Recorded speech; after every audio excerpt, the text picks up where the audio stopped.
মাথায় সাদা টুপি, গায়ে জুব্বা আর হাতে লাল সবুজের পতাকা। মাদককে না বলুন, এই দৃপ্ত শপথ নিয়ে পায়ে হেঁটে টেকনাফ থেকে তেঁতুলিয়া পাড়ি দিলেন দুই কোরআনের হাফেজ ভাই। দীর্ঘ ১৬ দিন প্রায় ১,০০০ কিলোমিটার পথ হেঁটে পঞ্চগড়ের তেঁতুলিয়ায় পৌঁছান তারা। মাদারীপুর থেকে আসি মোহাম্মদ সিয়ামউদ্দিন, আর আমার পাশে আমার ছোট ভাই মোহাম্মদ সায়েমউদ্দিন। আমরা বিগত ১৭ই জানুয়ারি রোজ শনিবার আমাদের নিজস্ব জেলা মাদারীপুর থেকে টেকনাফের উদ্দেশ্যে রওনা করি। আর ১৮ই জানুয়ারি রোজ রবিবার টেকনাফ থেকে পায়ে হেঁটে তেঁতুলিয়ার উদ্দেশ্যে রওনা করে আজকে ফেব্রুয়ারি মাসের ২ তারিখ দীর্ঘ ১৭ দিনের মাথায় আর কি আমরা এই তেঁতুলিয়া ঐতিহাসিক যে তেঁতুল গাছ আছে, তেঁতুল গাছের নিচে এসে উপস্থিত হয়েছে আলহামদুলিল্লাহ। এই সহোদর হলেন সিয়ামউদ্দিন ও সাইমউদ্দিন, দুজনেই কোরআনের হাফেজ।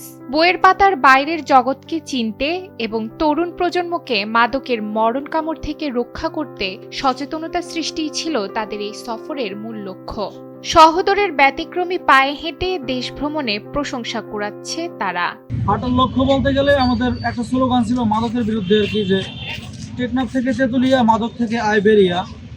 মূলত সমাজে যে মাদকাসক্ত ভাইয়েরা আছে বা মাদকের যে স্মেল অ্যাকচুয়ালি ওই মাদকের বিরুদ্ধে আমাদের এই সফর বলা যায় আর কি।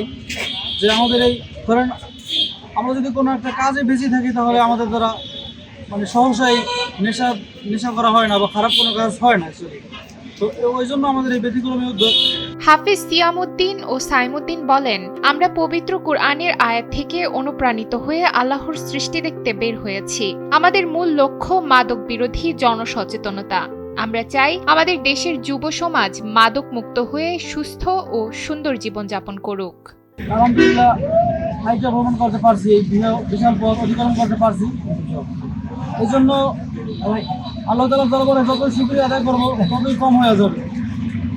তারপরে আল্লাহ তাআলার দরবারে শুকরিয়া আদায় করি যে আল্লাহ তাআলা আমাদের মতো দুটো ছোটো ছোটো বান্দা তাদেরকে দিয়ে এই মহৎ কাজ বা বিশাল একটা পথ অতিক্রম করার তৌফিক দান করেছেন। এই জন্য তার দরবারে কোটি কোটি শুকরিয়া আলহামদুলিল্লাহ। দুই ভাইয়ের স্বপ্ন, তাদের এই ক্ষুদ্র প্রচেষ্টা থেকে যদি একজন মানুষও মাদকের পথ ত্যাগ করে তবেই সার্থক হবে এই ১,০০০ কিলোমিটারের শ্রম। নেশামুক্ত বাংলাদেশ গড়ার এই লড়াইয়ে তারা অনুপ্রেরণা হয়ে থাকবেন সবার মাঝে। পঞ্চগড় থেকে এসকে দোয়েলের পাঠানো তথ্যচিত্রে ডেস্ক রিপোর্ট, নুসরাত তালবিয়া।